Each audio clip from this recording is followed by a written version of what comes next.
Bəzən görürsən ki, insan huzurdan uzaq olsun, Allah huzurdan uzaq etsin, ağır bir xəstəliyə düçar olubdur, sağalmaz bir xəstəliyə düçar olur. Yaxud təbii fəlakətlər nəticəsində dünyasını dəyişir. Bu insanın ixtiyarında deyil. Heç kəs də bundan sığortalanmayıbdır belə bir ölümdən. Belə bir ölüm insanda təəssüf hissi yaradır. Ki, məsələn, insan arzular vardı, həyatda müəyyən işlər görəcəkdi, müəyyən bir təbii fəlakət və ya sağalmaz xəstəlik onun dünya həyatını sonlandırdı. Bəzən, məsələn, ölümə səbəb cinayətdir.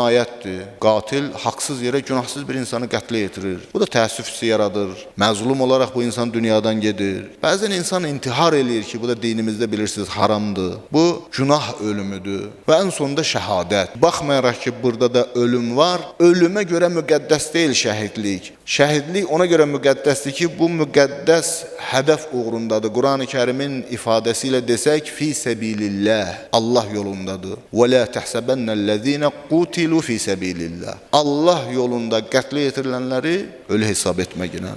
Şəhadətin iki əsas sütunu var. Şəhidliyin iki əsas sütun üzərində dayanıbdır. Birincisi budur ki, hədəfin müqəddəsliyidir. Şəhidin məqsədi müqəddəs bir məqsəddir. Allah üçündür, din üçündür, vətən üçündür. Necə ki, bizim şəhidlərimiz hədəf müqəddəs bir hədəf idi. İşğal olunmuş torpaqların azad edilməsi idi, müsəlmanların müqəddəsatının azad edilməsi idi, müsəlmanların namusunun, irzinin, şərəfinin qaytarılması idi ki, neçə illər öncə yağı düşmən bizi zəif bilib, işğal etmiş, zülümlər etmiş və bu zülümün, bu haqsızlığın cavabı verilməmişdi, haqqın bərpası idi.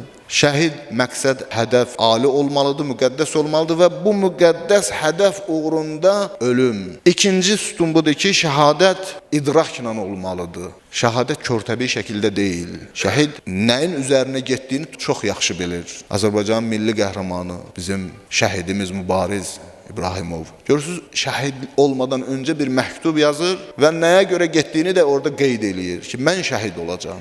Bizim şəhidlərin hamısını axtarsaq həyatında bu məqam var ki, şəhidliyə düşüncə ilə, idrakla, ağılla gediblər. Təsadüf, körtəbii şəkildə deyil bunların şəhadətə çatması. Çünki şəhid cihad məsuliyyətini anlayır. Bilir ki, cihad Allahın xüsusi bəndələri üçün açdığı bir qapıdır.